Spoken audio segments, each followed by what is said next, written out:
നമസ്കാരം sir. Sir, നമ്മുടെ CPM-ന്റെ അനിഷേധ്യനായ നേതാവ് ജി സുധാകരൻ കടുത്ത നിലപാടിലേക്ക് പോയിരിക്കുകയാണ്. അദ്ദേഹം പാർട്ടിയിൽ നിന്ന് പുറത്തേക്കോ എന്ന ചോദ്യമാണ് ഇപ്പോൾ ഉയരുന്നത്. കാരണം തൻ്റെ പ്രാഥമിക അംഗത്വം പുതുക്കിയിട്ടില്ല, പാർട്ടിക്ക് കൊടുക്കേണ്ട ലെവി അടച്ചിട്ടില്ല, നിരവധി തവണ അദ്ദേഹത്തെ ബ്രാഞ്ച് സെക്രട്ടറി ബന്ധപ്പെട്ടെങ്കിലും ഇത് രണ്ടും ചെയ്യാതെ വരട്ടെ, ആലോചിച്ച് തീരുമാനിക്കാം എന്ന് പറഞ്ഞ് അദ്ദേഹം ഒഴിഞ്ഞു മാറുകയാണ്. സത്യത്തിൽ CPM വലിയ പ്രതിരോധത്തിലാണ്. കാരണം സുധാകരൻ കടുത്ത നടപടികളിലേക്ക് പോയാൽ വരാൻ പോകുന്ന തെരഞ്ഞെടുപ്പിൽ അത് കുറഞ്ഞ പക്ഷം ആലപ്പുഴ ജില്ലയിലെങ്കിലും പാർട്ടിക്ക് കനത്ത തിരിച്ചടി നൽകും എന്ന ഭയം പാർട്ടിക്കുമുണ്ട്. എന്താണ് ജി സുധാകരൻ ഉദ്ദേശിക്കുന്നത്? അദ്ദേഹം പാർട്ടി വിട്ട് പുറത്തേക്ക് പോകുമോ? സ്വതന്ത്ര സ്ഥാനാർത്ഥിയാകുമോ? UDF സ്വതന്ത്രനാകുമോ? BJPയുടെ പിന്തുണ സ്വീകരിക്കുമോ? ഇങ്ങനെയൊക്കെയുള്ള ഒരുപാട് ചോദ്യങ്ങൾ ഉയരുന്നുണ്ട്. എന്താണ് അങ്ങേക്ക് പറയാനുള്ളത്? സത്യത്തിൽ കേൾക്കുമ്പോൾ മുഖങ്ങളും മറ്റും ഓർമ്മ വരികയാണ്. MN വിജയൻ മാഷ് ജീവിച്ചിരുന്നപ്പോൾ അദ്ദേഹം ഇത്തരം പുറത്താക്കലുകളെക്കുറിച്ച് ഒരുപാട് കാര്യങ്ങൾ പറഞ്ഞു. അതായത് ഇപ്പോൾ ഒരു ഇടതുപക്ഷക്കാരനായി തുടരാൻ CPM അംഗത്വം വേണമെന്നില്ല. ബേസിക്കലി അതാണ് MN വിജയൻ മാഷും പറഞ്ഞതാണ്. അത് ഞാൻ പെട്ടെന്ന് ഓർത്തത്. അതായത് ഒരു കമ്മ്യൂണിസ്റ്റുകാരനും മാർക്സിസ്റ്റുകാരനുമായിട്ടൊക്കെ തുടരാൻ ഒരിക്കലും പാർട്ടി മെമ്പർഷിപ്പ് വേണമെന്നില്ല. CPIM-ന്റെ മെമ്പർഷിപ്പ് ആവശ്യമില്ല. പക്ഷെ അന്ന് അദ്ദേഹം പറഞ്ഞത് മനസ്സിലാകാത്ത CPM പ്രവർത്തകർ, ഇന്ന് ജീവിച്ചിരിക്കുന്നവർ പലപ്പോഴും അന്ന് അദ്ദേഹം പറഞ്ഞതിന് അർത്ഥം ഇന്ന് മനസ്സിലാക്കുന്നു. അത് വൈകിയ വേളയിൽ സുധാകരനും മനസ്സിലായി, ബോധ്യപ്പെട്ടു എന്നുള്ളതാണ്. ഒരുപക്ഷെ നമ്മൾ നേരത്തെയൊക്കെ ചർച്ച ചെയ്തതുപോലെ പലർക്കും ഇത്തരം ബോധ്യങ്ങളുണ്ടെങ്കിലും തുറന്നു പറച്ചിലുകൾ നടത്താനുള്ള ധൈര്യമില്ലായ്മയും പറഞ്ഞാൽ എന്ത് എന്നുള്ള ചിന്തയും ഭാവി എന്ത് എന്നുള്ള ചിന്തയും ഒക്കെയാണ് വാസ്തവത്തിൽ പലരെയും ഇതിൽ നിന്ന്. സാറേ, കുറച്ചുകൂടെ വ്യക്തമായിട്ട് പറഞ്ഞാൽ മാഷാ അള്ളാ സ്റ്റിക്കർ ഒട്ടിച്ച ഇന്നോവ വീട്ടിൽ വരുമോ എന്ന ഭയം എല്ലാവരെയും പിടികൂടിയിട്ടുണ്ട്. അതല്ലേ സത്യം? ഉറപ്പായും ഏതെങ്കിലും തരത്തിൽ അപകടം വന്നേക്കാം എന്നൊരു സുരക്ഷ കൊല്ലല് പോലെ തന്നെയാണ്. ശാരീരികമായ ആക്രമണം ഉൾപ്പെടെ അല്ല, അത് ഒരുപക്ഷെ ശാരീരികമായ ആക്രമണത്തിന് ആരും മുതിർന്നില്ലെങ്കിൽ കൂടി ഈ ചത്തവനൊപ്പമേ ജീവിച്ചിരിക്കലും എന്ന് പറയുന്ന അവസ്ഥയിൽ ഇന്നത്തെ പോലെ എനിക്ക് ഓർമ്മയുണ്ട് ഗൗരി അമ്മയെ പുറത്താക്കുന്ന നിമിഷം.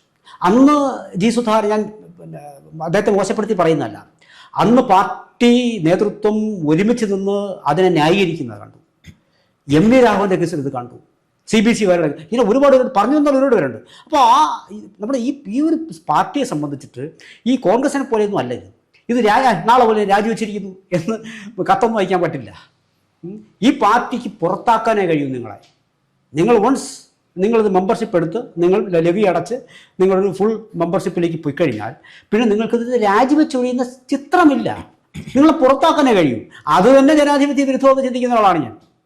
അപ്പോൾ അങ്ങനെയെങ്കിൽ സുധാകരൻ വൈകിയ വേളയിൽ ഏറ്റവും ഒടുവിൽ വരുന്ന വാർത്ത എന്ന് പറയുന്നത് അദ്ദേഹം പ്രാഥമിക അംഗത്വം പുതുക്കിയില്ല, പിന്നെയാണ് ലെവി അടച്ചിട്ടില്ല. ലെവി അടയ്ക്കാത്ത പിന്നെ വരുന്നുള്ളൂ ലെവിയുടെ കാര്യം. അപ്പോൾ ഈ അംഗത്വം ഇല്ലാത്ത ഒരാളിൽ നിന്ന് ലെവി വാങ്ങിക്കാൻ കഴിയില്ലല്ലോ. ഏതാണ്ട് 9,500 600 രൂപയാണ് ലെവി. വർഷത്തേക്കുള്ള ലെവി പ്രത്യേക രീതിയിലാണ്. നിങ്ങളുടെ വരുമാനം, പിന്നെ നിങ്ങൾ സർക്കാർ ഉദ്യോഗസ്ഥനാണെങ്കിൽ അങ്ങനെ, അല്ലെങ്കിൽ അങ്ങനെ, അത് ലെവിയുടെ ഫിക്സ് ചെയ്യുന്ന രീതികൾ വരണം. അത് വിഷയമല്ലാത്തതുകൊണ്ട് നമ്മൾ വിടുന്നില്ല. ഏതാണ്ട് ഒരു 10,000 രൂപയോളം ആയിരിക്കാം അദ്ദേഹം കൊടുക്കുന്നതെന്ന് അറിയുന്നു. സ്വാഭാവികമായിട്ടും അത് അദ്ദേഹം അടയ്ക്കുന്നില്ല. അതായത് മെമ്പർഷിപ്പ് ഇല്ലെങ്കിൽ പിന്നെ അത് അടയ്ക്കേണ്ട കാര്യമില്ല. പ്രാഥമിക അംഗത്വം പുതുക്കിയില്ല എന്ന് വെച്ച് കഴിഞ്ഞാൽ അപ്പോൾ തന്നെ അപകടം നടക്കും എന്നുള്ളതാണ്. അപ്പോൾ ഇത് കാലാകാലങ്ങളായി അദ്ദേഹത്തെ, അതായത് നമുക്കറിയാമല്ലോ, ഇദ്ദേഹം പാർട്ടിയുടെ ഈ പോളിറ്റ് ബ്യൂറോ അല്ലെങ്കിൽ സെക്രട്ടറി അങ്ങനെയുള്ള കാര്യങ്ങളൊന്നും സ്വപ്നം കണ്ട് പാർട്ടി പ്രവർത്തനത്തിന് ഇറങ്ങിയ ആളല്ല. 1971 അദ്ദേഹം SFI പ്രസിഡൻ്റായിരിക്കുമ്പോൾ അവിടെ നിന്ന് തുടങ്ങി അദ്ദേഹം തൊഴിലാളി പ്രസ്ഥാനങ്ങളിൽ കൂടി വരുന്നു. 2 പ്രമുഖ വകുപ്പുകളാണ് അദ്ദേഹം കൈകാര്യം ചെയ്തത്. അതായത് കൈക്കൂലി കൊണ്ട് നാടിപ്പോകാവുന്ന 2 വകുപ്പുകളാണ് പൊതുമരാമത്തും. പിന്നെ അത് മാത്രമല്ല അദ്ദേഹം നമ്മുടെ സഹകരണ വകുപ്പ്, നമ്മുടെ രജിസ്ട്രേഷൻ വകുപ്പ്, കയറ്, പിന്നെ ദേവസ്വം. അപ്പൊ ഇതൊക്കെ കൈകാര്യം ചെയ്ത, പക്ഷെ ഒരു അഴിമതി കറയും ഇല്ലാതെ പുറത്തു വന്ന ഒരാളാണ്. അപ്പോൾ അദ്ദേഹത്തിൻ്റെ നോട്ടം ആലപ്പുഴയും ആലപ്പുഴ പിന്നെ പ്രദേശങ്ങളും അവിടുത്തെ പാർട്ടി വികസനവും ഒക്കെ തന്നെയാണ് വാസ്തവത്തിൽ. ഒരുപക്ഷെ കണ്ണൂർ ജില്ലയിലെ ചില പാർട്ടി സഖാക്കൾക്ക് ഇല്ലാത്ത അതിമോഹം പോലെയുള്ള കാര്യങ്ങളില്ലാത്ത ഒരു നേതാവാണ്. പലപ്പോഴും അദ്ദേഹത്തെ പിന്നെ മാറ്റി നിർത്താൻ ഈ പാർട്ടി വ്യഗ്രത കാട്ടിയില്ലേ എന്ന ചോദ്യം പാർട്ടിക്കകത്ത് വിഭാഗീയത മാത്രമല്ല ചില പ്രദേശങ്ങളോടുള്ള വിഭാഗീയതയും ഉണ്ടായിരുന്നു എന്ന് തന്നെ നമ്മൾ കാണേണ്ടി വരും. ഒരുപക്ഷെ വി എസ് അച്യുതാനന്ദൻ ഇപ്പോൾ കണ്ണൂരിൽ നിന്ന് പിണറായി വിജയനും ഇവിടെ നിന്ന് വി എസ് അച്യുതാനന്ദനും വരുന്നു. ഇങ്ങനെ കുറച്ചുകൂടി ഇങ്ങോട്ട് വരുമ്പോഴത്തേക്കും എം എ ബേബി വരുന്നു.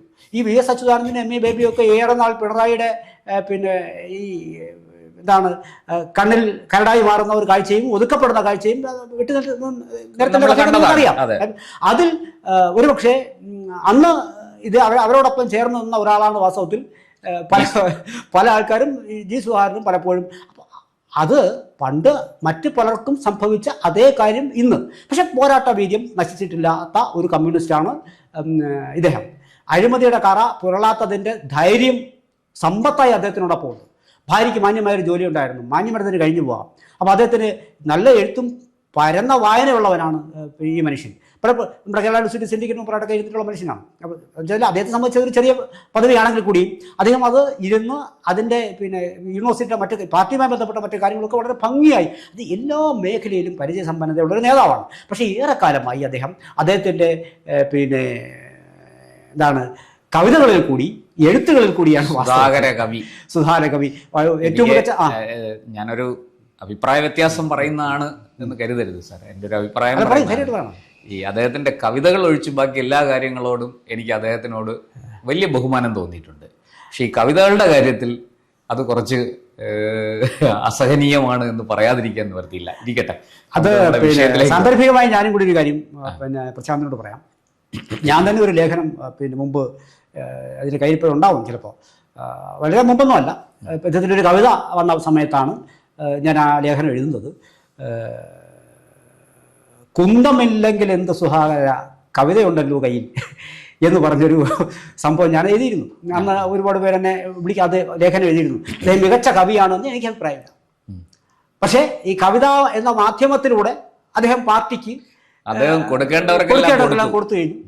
അതിന് ഒരു മീഡിയ പിന്തുണയും ഉണ്ടായിരുന്നു. ഒരു കവിത എഴുതുമ്പോൾ പെട്ടെന്ന് തന്നെ നമ്മുടെ അഡ്വക്കേറ്റ് ജയശങ്കറിനെ പോലെയുള്ള മാധ്യമ നിരീക്ഷകന്മാർ, രാഷ്ട്രീയ നിരീക്ഷകന്മാർ വലിയ രീതിയിലാണ് അദ്ദേഹത്തെ ഈ കാര്യത്തിൽ പരിഹസിക്കുകയും ആക്ഷേപിക്കുകയൊക്കെ ചെയ്തിട്ടുള്ളത്. അത് ബേസിക്കലി ഒരു കവിയല്ലല്ലോ, ഇത് ഒരു താൽക്കാലികമായ ആയുധമായി കുറിച്ച്.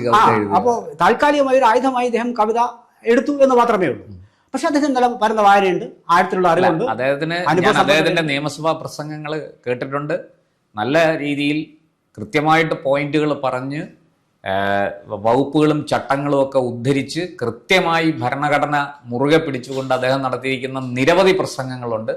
അക്കാര്യത്തിൽ അദ്ദേഹത്തിനോട് നമുക്ക് വലിയ ബഹുമാനമുണ്ട്. അല്ല, ഇത് പിന്നെ ഗുണപരമായ മാറ്റം പാർട്ടിയിൽ കൂടി കൊണ്ടുവരുന്നതിൽ അദ്ദേഹത്തിന് വലിയ. സാർ, നമുക്ക് തിരിച്ചു വരാം. നമ്മൾ ഈ ഒരു സാഹചര്യത്തിൽ ഞാൻ ആദ്യം ചോദിച്ച ചോദ്യം, അദ്ദേഹം ഒരു സ്വതന്ത്ര സ്ഥാനാർത്ഥിയായിട്ട് അമ്പലപ്പുഴ നിന്ന് മത്സരിക്കാൻ സാധ്യതയുണ്ടോ? ഉറപ്പായും അങ്ങനെ ഒരു സാധ്യത തള്ളിക്കളയാൻ, അതായത് പാർട്ടിക്കെതിരെ തുറന്ന യുദ്ധം പ്രഖ്യാപിക്കാൻ പോവുകയാണ് ജി സുധാകരൻ. ഒരുപക്ഷെ എനിക്ക് തോന്നുന്നു കേരളത്തിൽ തന്നെ നമ്മളാണ് ജനഭൂമിയാണ് ആദ്യമായി അദ്ദേഹം ഈ വിഷയം ചർച്ച ചെയ്തതും. അമ്പലപ്പുഴയിൽ അദ്ദേഹം സ്വതന്ത്ര സ്ഥാനാർത്ഥി ആയേക്കും, അതായത് അദ്ദേഹം പാർട്ടി വിടും എന്നൊരു സൂചന ആദ്യം കൊടുത്തത് പിന്നെ നമ്മളാണ്. അത് വലിയ തോതിൽ ആൾക്കാർ പിന്നെ സ്വീകരിച്ച ഒരു വീഡിയോ ആണ്. നമ്മൾ വെറുതെ അല്ല ആ വീഡിയോ ചെയ്തത്. നമ്മൾ കൃത്യമായി കാര്യങ്ങൾ മനസ്സിലാക്കിയിട്ട് തന്നെയാണ്. അതായത് ഇങ്ങനെ ഈ വഴിയിൽ കൂടി ചെന്ന് നിങ്ങൾ സഞ്ചരിച്ച് പോയാൽ പോക്ക് കണ്ടപ്പോൾ മനസ്സിലായി പോയാൽ നിങ്ങൾ ലക്ഷ്യം വെക്കുന്നത് എന്താണെന്ന് മനസ്സിലായി, നിങ്ങൾ അവിടെ എത്തൂ എന്നുള്ള കൃത്യമായ ഒരു നിരീക്ഷണത്തിൽ കൂടിയാണ് നമ്മൾ ആ ഒരു കാര്യം ചെയ്തത്. ആ വഴിയിൽ കൂടിയാണ് കാര്യങ്ങളുടെ പോക്ക് എന്നാണ് ഇപ്പോൾ മനസ്സിലാക്കുന്നത്. അങ്ങനെയെങ്കിൽ ഈ ഒരു ഒറ്റയ്ക്ക് സ്വതന്ത്രനായിട്ട് മത്സരിച്ചാൽ അതൊരു വലിയ തിരിച്ചടിക്ക് കാരണമാണ്. ഈ പാർട്ടിയെ വെല്ലുവിളിച്ച് ഒക്കെ നിൽക്കുമ്പോൾ കേരളത്തിൽ നമുക്കറിയാം കൃത്യമായി രാഷ്ട്രീയ ധ്രുവീകരണമുള്ള ഒരു സ്ഥലമാണ് കേരളം. ഇപ്പോൾ മുമ്പാണെങ്കിൽ അവിടെ അമ്പലപ്പുഴ LDF UDF ആയിരുന്നു. ഇപ്പോൾ അവിടെ BJPക്കും ശക്തമായ വേരോട്ടമുണ്ട്. BJPയും ഈ ലോക്സഭാ തെരഞ്ഞെടുപ്പിൽ ഉൾപ്പെടെ BJPയും നല്ല മുന്നേറ്റം നടത്തിയ ഒരു സ്ഥലമാണ് അമ്പലപ്പുഴ. ഈ ഒരു സാഹചര്യത്തിൽ ജി സുധാകരൻ ഒറ്റയ്ക്ക് മത്സരിക്കുക സ്വതന്ത്രനായിട്ട് പാർട്ടിയെ വെല്ലുവിളിച്ചുകൊണ്ട്, അങ്ങനൊരു മണ്ടത്തരം അദ്ദേഹം കാണിക്കും എന്ന് എനിക്ക് തോന്നുന്നില്ല. ഒറ്റയ്ക്ക് മത്സരിക്കാനുള്ള ഈ ശേഷിയുള്ള കേരളത്തിലെ ഇടതുപക്ഷ എം വി രാഘവനും ഗൗരിയമ്മയ്ക്ക് ശേഷം എം വി രാഘവൻ പോയപ്പോൾ എന്താ സംഭവിച്ചത്? കൂടെ വളരെ മിടുക്കന്മാരായ മുതിർന്ന കുറച്ച് അധികം പേര് അവിടെ പോയില്ലേ? കേരളം പോടെ അധികം വന്ന ആൾക്കാർ തന്നെ പോയത്. ഒരുപക്ഷെ ഗൗരിയമ്മയ്ക്ക് അത്തരത്തിലുള്ള ആൾ കൂടെ രാജൻ ബാബു ഒക്കെ ഒഴിച്ചു കഴിഞ്ഞാൽ വന്നില്ല. പക്ഷേ ഗൗരിയമ്മയോളം പോകുന്ന ആൾക്കാരല്ലായിരുന്നു അവരാരും തന്നെ. പക്ഷേ ജി സുധാകരൻ, ഇപ്പോൾ നിങ്ങൾ ആലോചിച്ച് നോക്കൂ, ജി സുധാകരൻ ആ ഒരു കഴിവുണ്ട്. അദ്ദേഹത്തിന് അമ്പലപ്പുഴ നോട്ടമുണ്ടായിരുന്നു, അദ്ദേഹം ആവശ്യപ്പെട്ടിരുന്നു. അത് മാധ്യമങ്ങൾ എം വി ഗോവിന്ദനോട് ചോദിക്കുമ്പോൾ പുച്ഛിച്ച് തള്ളുന്ന ഒരു സ്ഥിരം പുച്ഛം, ഒരിക്കലും ഒരു അധ്യാപകന്റെ മുഖത്ത് നിഴലിക്കാത്ത പുച്ഛം. ജി സുധാകരന്റെ കാര്യത്തിൽ ചിന്തിച്ചിട്ടില്ല. പോടെ പുക്കം എന്നുള്ള മട്ടില്, പോട്ടെന്നല്ല പോടാ എന്നുള്ള മട്ടിലാണ് അദ്ദേഹം സംസാരിച്ചത്. അത് ജി സുധാകരനെ സംബന്ധിച്ചിട്ട് ഈ ശരിക്കും പറഞ്ഞാൽ കടക്ക് പുറത്തെന്ന് പറയുന്നത് കടക്ക് പുറത്ത്. അപ്പൊ അത് ഒരു കവിത എഴുതി തീർക്കാവുന്ന വിഷയം അല്ല, അതിലേറെ ഉണ്ട്. അല്ല, അങ്ങനെയെങ്കിൽ എന്റെ ചോദ്യം, അദ്ദേഹം UDFന്റെ സ്വതന്ത്രനായിട്ട് മത്സരിച്ച് UDFന്റെ പിന്തുണ സ്വീകരിക്കുമോ, BJPയുടെ പിന്തുണ സ്വീകരിക്കുമോ? അല്ല, ഇതൊക്കെ വളരെ കൃത്യമായിട്ട് അദ്ദേഹം മത്സരിക്കാൻ മനസ്സിൽ അദ്ദേഹം ഒന്ന് ഉറച്ചിട്ടുണ്ട്. ഇതിൽ ഉറച്ചിട്ടുണ്ട് അദ്ദേഹം. കീഴടങ്ങാൻ അദ്ദേഹം തയ്യാറല്ല എന്നുള്ളത് അദ്ദേഹം വ്യക്തമാക്കുന്ന രീതിയാണ്. പ്രാഥമിക അംഗത്വം എടുത്തില്ല എന്ന് വെച്ചാൽ കീഴടങ്ങാൻ തയ്യാറല്ലാത്ത അർത്ഥം. പിന്നെ ഈ വിട്ടുവെച്ച ചർച്ചകൾക്ക് വരുന്നതെന്ന് എനിക്ക് മനസ്സിലാവുന്നില്ല. അദ്ദേഹം അവിടെ അമ്പലപ്പുഴയിൽ മത്സരിക്കാൻ തീരുമാനിച്ചിട്ടുണ്ട് എങ്കിൽ അദ്ദേഹം മത്സരിക്കും.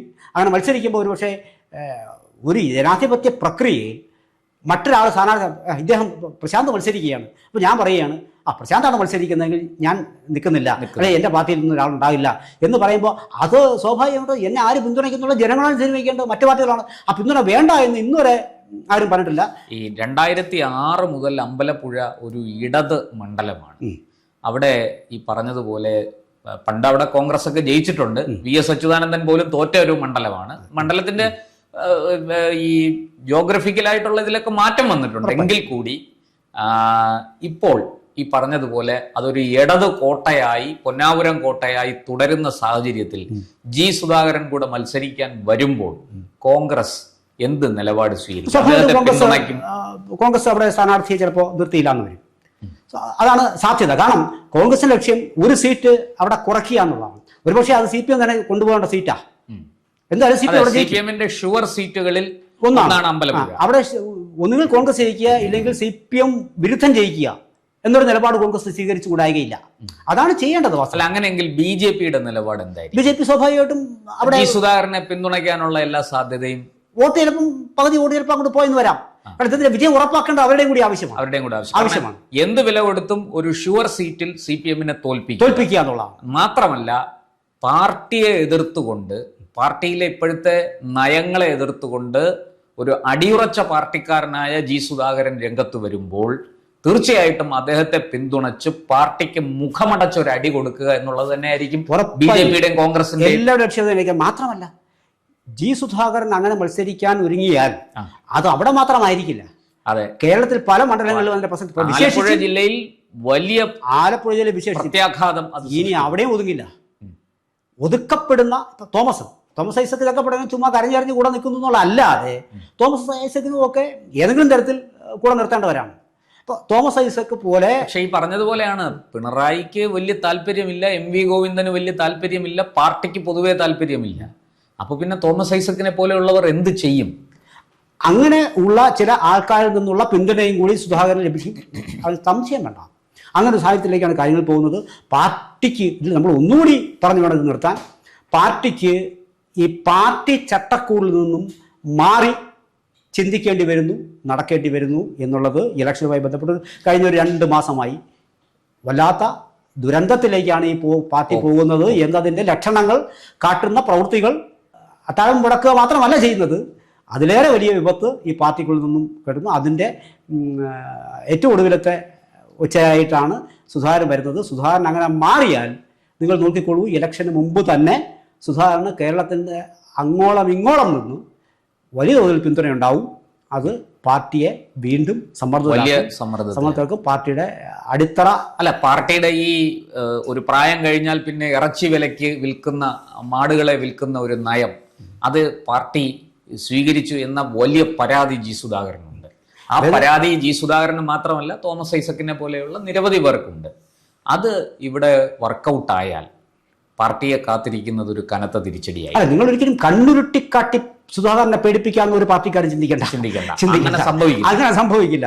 അത് അല്ല, അങ്ങനെ കണ്ണുരുട്ടിയാൽ പേടിക്കുന്ന ആളുമല്ല. പിന്നെ ഒരു പ്രശ്നം എന്ന് പറഞ്ഞാൽ നമുക്ക് പുറത്തുനിന്ന് നമ്മൾ നോക്കുമ്പോൾ ഒരു മാധ്യമപ്രവർത്തനം എന്നുള്ള നിലയിൽ നമ്മൾ ചിന്തിക്കുമ്പോൾ സ്വാഭാവികമായിട്ടും പല ആൾക്കാരുടെയും സംഭവിച്ച ആ പാർട്ടി ക്രൂരതയ്ക്ക് പിന്നെ ഇരയായ പല ആൾക്കാരുടെയും അവരുടെ എല്ലാം ശബ്ദമാണ് ജി സുധാകരൻ.